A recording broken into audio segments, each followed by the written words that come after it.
What's up, everybody? Welcome to the Policy Plug. This is the space where we humanize the people who influence policy and bring the policy to the people. So listen, on this journey that we've been on to make policy and policy discussion sexy, I can think of no better intersection than the importance of data in policymaking. You've got to have accurate data to be able to positively or effectively impact the people. That's what public policy is about, making sure that the policy you're developing is touching in the right way the people who's on the other end, those aspirations and goals. So with that, I was excited to be able to welcome to the Policy Plug family, to this Policy Plug podcast, none other than Terrance Woodbury from Hit Strategies. Y'all welcome him up. Hey. Thank you for having me, brother. It's good to be here. Absolutely. How you doing? Pretty good, man. It's good to be here. Good, good. You were an absolute must as I was thinking about this show because, even in our line of work, we do a lot of work on the Daniel Nisha side in policy and giving advice on how to position and write legislation. But often that legislation has another side, right? The deliverables is going to touch somebody, and we can often have a misalignment of what we think people are asking about, thinking about, care about versus what they actually do. And you started Hit Strategies, you founded it, and you all have been, one of the premier go-tos on looking at data and contextualizing that data and making it useful for elected officials, for policymakers, for candidates. So, before we get there to this plug, just kind of introduce the world in the Policy Plug family to who is Terrance Woodbury. Absolutely, man. So I'm Terrance. I'm a founder of Hit Strategies. We're a full-service public opinion research firm. We do polling and focus groups in communities that are often underrepresented and misrepresented in public opinion research. So we focus on the emerging electorate, on young people, on people of color, LGBTQ communities, and conducted over 300 focus groups last year, over 70 polls, keeping our finger on the pulse of rapidly changing perceptions and attitudes so that the people that are making policy understand the priorities of the people that they're making policy for. Okay. Where do you hail from? Where are you from? So I'm from Seattle, Washington. I live in Washington, D.C., so I made it from Washington to Washington. Okay. We do all our work on the road. I tell people all the time, I don't care about opinions of people in D.C. Right. So I'm on the road. It's the bubble. That's right. I don't care about their opinions. In fact, I'm on the road to collect opinions to tell the people in D.C.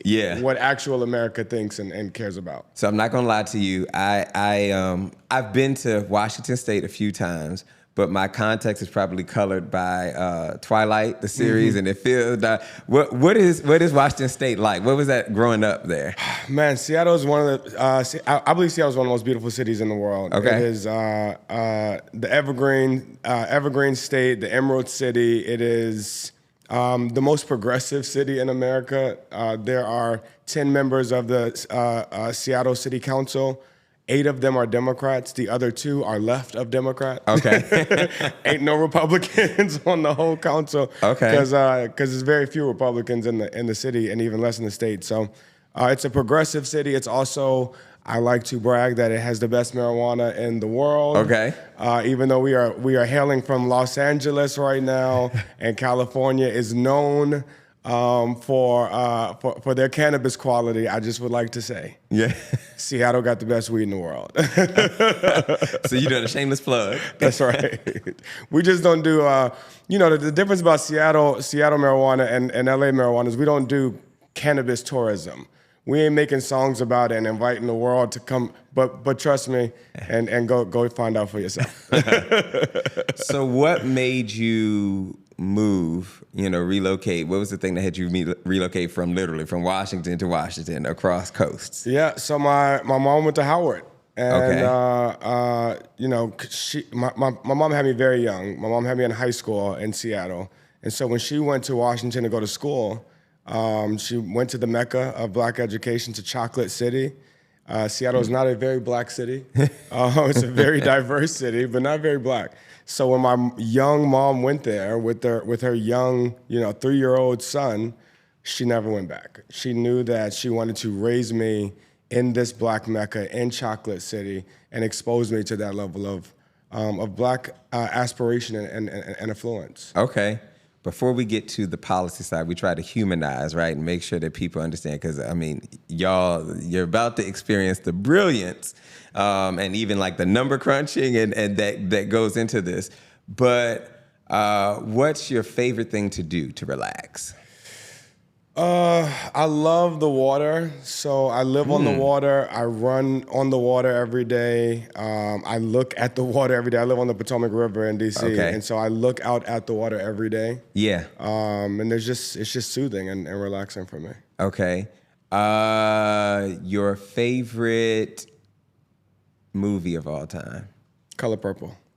Really? Absolutely. I think Color Purple is the greatest movie ever made. Is there a particular scene that stands out to you? I could recite the entire movie word for word. My favorite scene, obviously, is when Miss Sophia finally leaves the house and she's breaking away from Mister, and she's going to get in the car with Suge, and she turned back and look at him and say, "Till you do right by me, everything you even think about gonna crumble." I don't have very many enemies, but I like to believe that until you do right by me, everything you even think about. Last question on this front. If you could go anywhere in the globe, where would you go? Africa. Okay. And Africa is a huge continent. I spend yes and no. The specific country. So I spend the month of December on the continent of Africa every year. Okay. The entire month. Normally in South Africa is my favorite place in the world. But the reason I hesitate to ask specific country is because anywhere on the continent, I just need to plug in with my people, with the ancestors. If you have not been, there's a reason people of Jewish descent have a birthright trip to Israel. Because there is something about putting your feet on the soil where you come from that plugs you back in to who you are and who you are meant to be. So there is no specific country in Africa. Just get your damn feet on the continent of Africa. Okay. So here at the Policy Plug, we try to make sure that we are not only humanizing the people that influence policy, and we believe that everybody has the capacity and the ability to influence policy. It could, sometimes be a lot of barriers that make that confusing. But more importantly, we connect the people to the policy, because we see that as that space that you just can't get around. That's the spot you've got to fix and solve.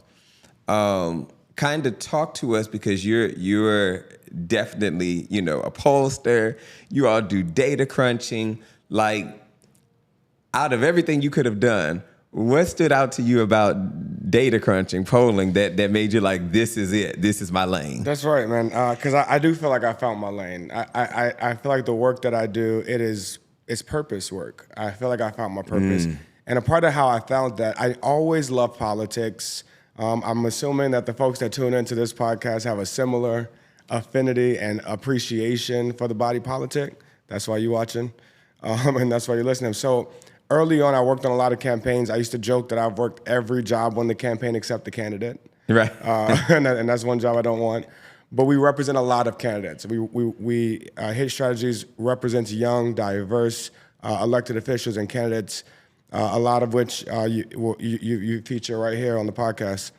But early on, working in comms on the campaign, or campaign manager, or knocking on doors as a canvasser, every single thing deferred back to the polling. What we said at the doors when we were canvassing, what we put in mailboxes, what the candidate would say in a debate, it all deferred back to the polling. So I wanted to know who the hell is who's the wizard behind the curtain? Right. With all the polling numbers that we got to defer to. And when I looked behind that curtain, I didn't see very many people that looked like me. When I looked behind that curtain and found all of the pollsters that determine what the candidates say and what the campaigns do, they weren't a lot of black ones. And so I knew I wanted to influence that body of work. And so wait a minute, you just touched on, I think, a nerve that a lot of people have been experiencing frustration, but didn't know what that was, because I think, often when you talk about canvassing or you're talking about these platforms and these stump speeches that are given, there seems to always be this misalignment. And so, from what I'm hearing from your experience is that who is the one that is crunching the numbers? That's right. Because that also matters in the questions and what sort of questions should be asked and what does it mean to even communicate to an electorate. I think that some people are concerned when you look at the fact that at least the Democratic Party, polling somewhere between 95 to 98% black is their base. That's right. But it makes you wonder, is that sometimes where there's been this misalignment in communication? Absolutely. A part of why we started His Strategies is because we understood that who is asking the questions matter, what questions are being asked matter, and who we're asking the questions to matter. And so we knew that there was misalignment there. I'll give you an example. When you got the wrong people asking the questions, we do just as much focus grouping as we do polling. And so, if you have a focus group of black women, right, and you ask them how they feel about Barack Obama, Okay.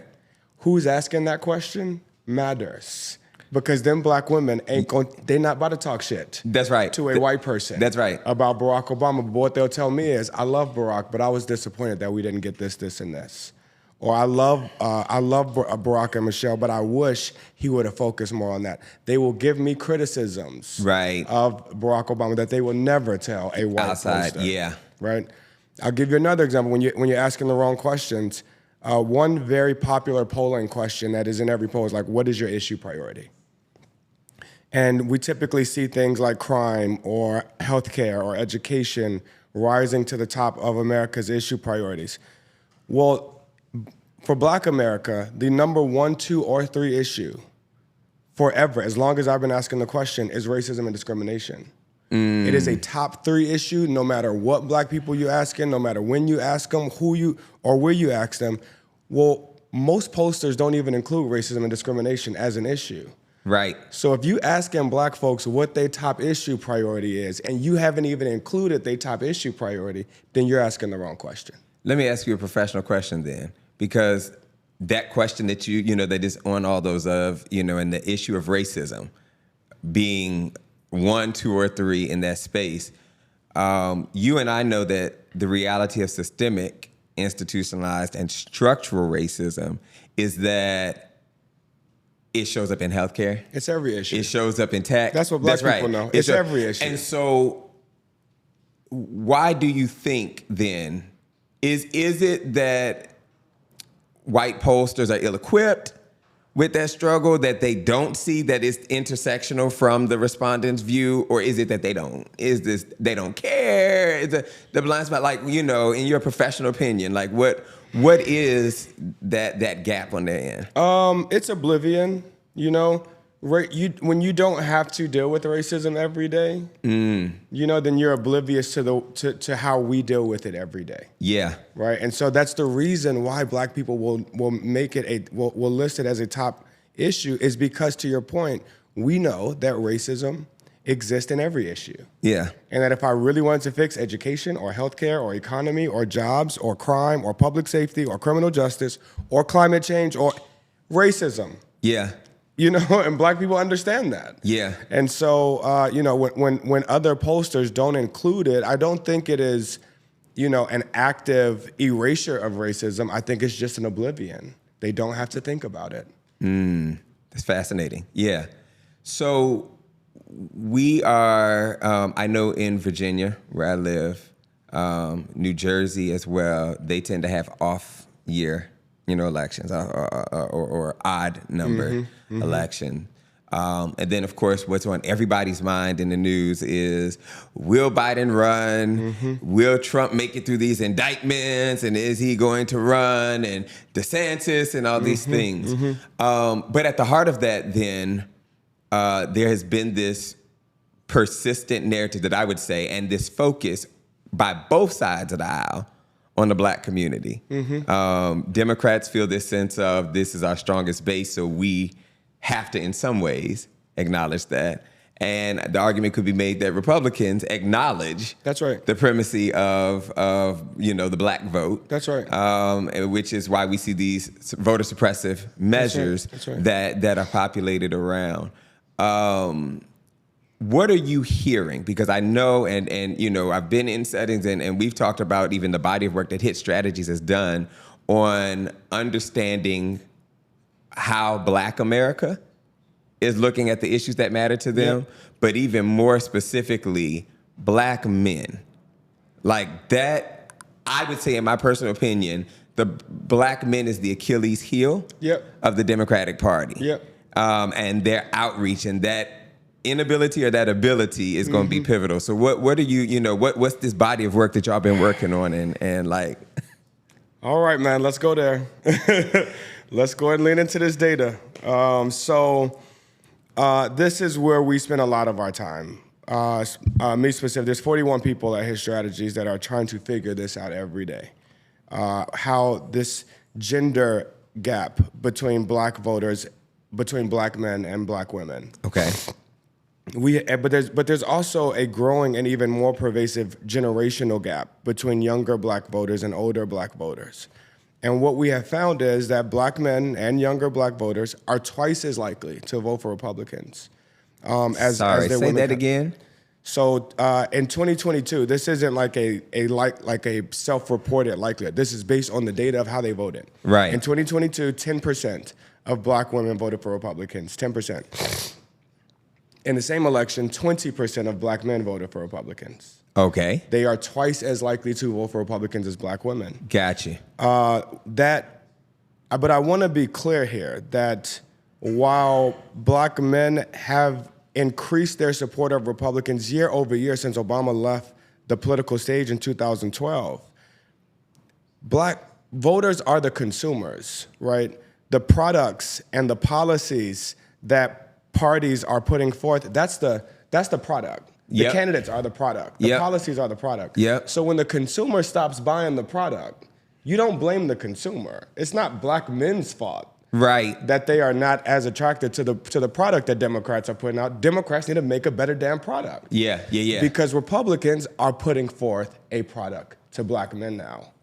And what we have seen is they make inroads on things like economic security and economic attainment.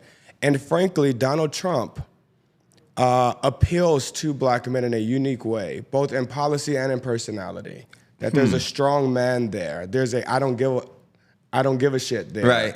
That and a disrupt the system that Black men are attracted to. And I'll give you one example, Breon, that made it very clear to me that Black men were not just a marginal part of Trump's strategy. They are his path to victory. In 2020, Donald Trump ran a Super Bowl commercial during the campaign against Joe Biden. When a Black woman, I think her name was Alice Johnson, came on TV and said, I just got out of jail because my president, Donald Trump, furloughed my sentence. It was the only Super Bowl commercial that Donald Trump ran. It cost $5 million for 30 seconds. Who was that Black woman talking to? Black men. It wasn't a commercial about MAGA, about building a wall, about making America great. It was a Black woman during the Super Bowl talking to Black men about Donald Trump. I knew right then Donald Trump is betting big on Black, and we're starting to see the impacts of it. I've heard around that for Black men, and especially for me, as a Black male, it would seem that safety, the criminal legal system, is at the top of the average Black male's mind. Is that true? Or what have you seen is the thing that matters, right, to them when they're looking at all of this noise that's happening in the political space? What are Black men actually concerned about? Black men and younger Black voters, this is what I like to remind a lot of the politicians we work with. This is who was in the streets in 2020 after George Floyd's death. In every city in America, protests erupted of young folks, of young Black voters, of Black men that have been the targets of police misconduct and brutality. And I got to remind folks that the summer of 2020 ain't the civil rights movement. This was 3 years ago. they still mad. Right. Just because they're not in the street every day. Right. They are Right. still pissed off. Right. And so we don't get to move on from those issues.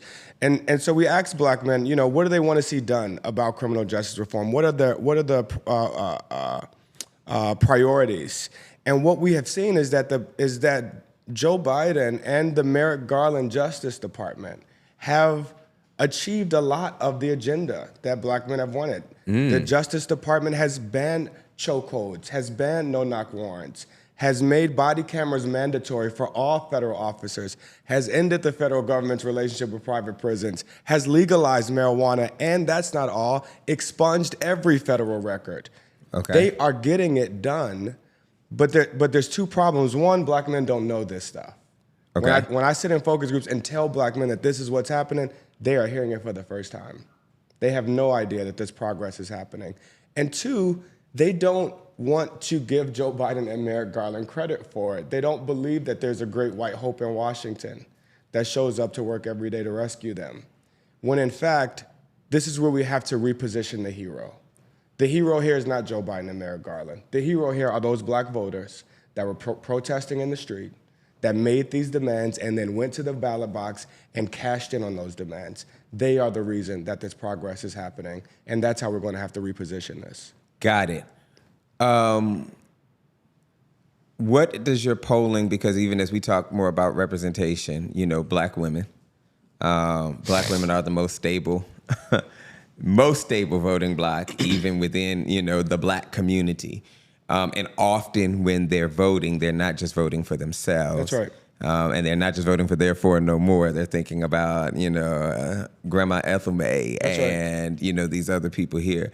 But when it comes to them running for office and that representation piece, it's a struggle tale, a tale of two cities. That's right. What kind of polling have you all done some research on, and what's behind that disparity, that inequity, that we're just not getting the resources to the people that I would almost argue would turn this thing around. That's right. The quickest. That's right.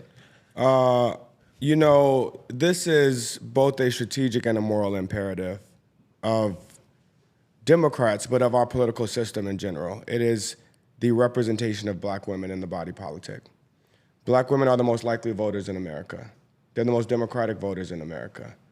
They are also the least represented. There is not a single black woman in the U.S. Senate. There's never been a black woman elected governor. And that is a moral imperative. We owe black women proper representation in the body politic. And the strategic imperative is they could fix this shit. You know what I mean? Right, Black, right. we could really turn this thing around if we just gave black women the power that they deserve. And so, I do think we have seen an insurgence of more black women as candidates. Okay. I think Kamala Harris represents a glass ceiling shattering opportunity, but there is and disinformation around black women, specifically around Kamala Harris. They are doing a number on her. Okay, yeah. So, look, we measured this closely. The mis and disinformation about Kamala Harris did not stop there after the campaign. Okay. It is every single day an onslaught. Yesterday, there were millions of impressions on social media about Kamala Harris sleeping her way to the top, not being black enough, locking up black folks. I mean, the shit that they are saying about her. And the bigger problem is not that they are saying bad things. It's that we're not saying any good things. Okay. So in the absence, in this vacuum where all they're hearing are negative headlines and reports about Kamala, they haven't heard anything good about her. And so we have to promote what she just did in Africa 2 weeks ago. Okay. In Tanzania and Zambia, pushing back the progress that China is making in Africa.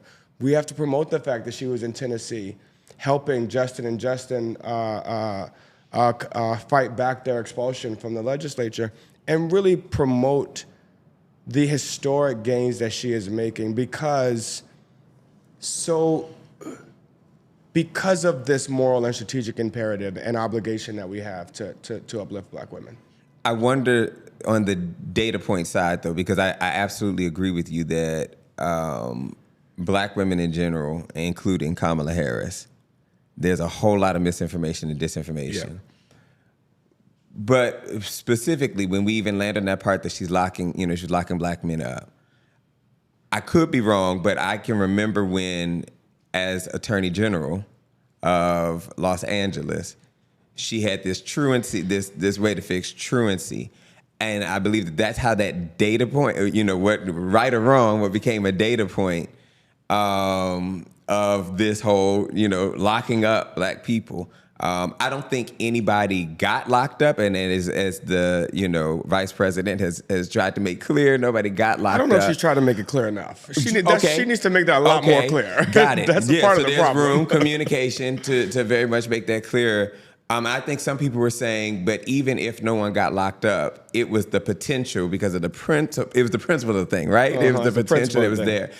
To what extent do elected officials like Kamala Harris, does the Democratic Party, the Republican Party, need to do a better job in communicating and clarifying these things?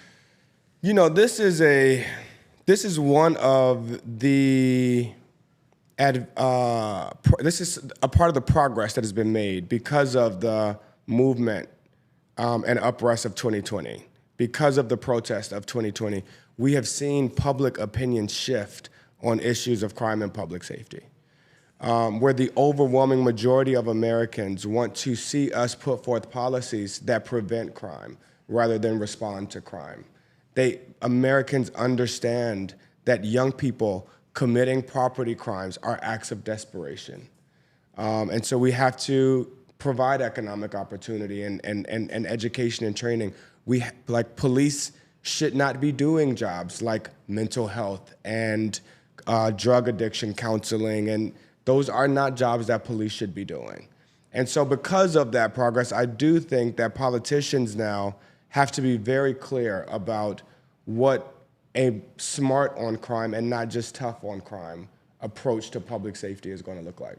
And I think Kamala Harris, as a former attorney general, a very progressive attorney general, I might add, one of the most progressive attorney generals in America's history, is a prime candidate to start the conversation about what America's approach to crime has to become. Yeah, from your professional standpoint, why is discussions on equity, more specifically racial equity and equality, such a sensitive, to put it mildly, a sensitive topic? Because I know of even some pollsters who will try to massage and not call a thing a thing. But, how has hit strategies kind of helped? Majority of your candidates are probably multi-marginalized, right? And by that we mean, the black, queer That's right. person who's an immigrant that That's right. was maybe, didn't get afforded education, right? And then as well, it was part of the criminal legal system. That's right. How have you helped them navigate those sensitive spaces when we have white flight, we've had, white response and clapback after a Barack Obama, where it seems like we take 2 steps forward and then we're almost having to come back. How have you helped your clients navigate that space? It's 2 things. One, we lean into identity. Where a lot of strategies and pollsters and political operatives will try to ignore the fact that Kamala Harris is a black woman, or ignore the fact that Mandela Barnes is a black millennial, single black millennial, or ignore the fact that Stacey Abrams is a single black woman. Those are parts of her identity that every voter is considering when they look at her. And so we don't get to ignore those things. Yeah. We have to lean into that identity. And when we do that, we find that these identity qualities are in fact advantages, right? There are people that have been looking for someone to represent them. That is a single mother, that is a young millennial, that has these identity characteristics that would have been considered flaws that we can turn into advantages. The other is that we have to figure out how to talk about racism Yep. as a strategy, right? One side of our body politics is using racism Yep. as a strategy. Russia leveraged it. Come on, man. I mean, this shit is getting toxic. Racism has always been in our politics, Yep. but it is now being weaponized overtly. This ain't quiet. This is ban Black history. This is have the Proud Boys on the stage with you at the rally. This is literally from the debate stage telling white domestic terrorists to stand back and stand by. Yeah. This is getting very toxic and very explicit. And so the other side has to be just as explicit in its anti-racism. And we found that, young and marginalized candidates are much more willing to do that because they've been impacted by that racism. Got it. Yeah. So we always try to leave our listeners, the public, the Policy Plug family with some takeaways because we want them to absolutely digest and have a sense of belonging, but we want them to do something with what they're given. We need more of you, actually, Terrance. We need more of like his strategy. So if you would just take a moment and speak to those others that might be thinking they're bomb dope, number crunches, the data speaks to them, but they don't see themselves in the policy space. Like connect that dot for them. Absolutely. One of the problems with our politics right now is that it's only about electing people. It's only about the transaction of if you vote, you get this candidate. And that electoral power is important, but we have to expand that cycle of power. And after the electoral power, we also have negotiating power. Once they've been elected, we can move them closer to our agenda. We also have accountability power to protest. Once we negotiate and they still don't do what we want them to do, then we go to their office and we protest every day. We make phone calls. And that, one, it engages people beyond election day, but it's how we move policy and how we move the needle. And finally, once you've exercised your electoral power and exercised your protest and accountability power, if they still don't do what you want them to do, we got punitive power to fire their asses. And once we expand that cycle of power, it engages people beyond just voting and really puts them in the center of the body politic, as opposed to these candidates and elected officials at the center of the body politic. They work for us. We are the nucleus of the body politic. Absolutely. Well, brother, thank you so much for being here at the Policy Plug. We want to clap it up for you, salute you. Thank you for having me, brother. It's good to be here. Absolutely. And so, listen, again, we have had a dynamic episode yet again talking about the intersection of politics and policy. And in this particular segment, it was the data. Data matters. And we have a dire problem where we have incomplete data sets. Everyone's voices are not being heard. And so if you're sitting at home, we want you to understand that your voice matters. When you see that these politicians are saying that these agendas were built by the public, was your voice in that space? And if it wasn't, you already have a problem. But you also have an ability to reach out to them and say, not without my voice. Right. And also, we found that for those of you that are the brilliant number crunchers, the brilliant minds that we rely on in one of the most critical ways of communication, being able to have your finger on the pulse of the people, there is a space for you. This is the Policy Plug, the space where we humanize the people who influence policy and we bring the policy to the people.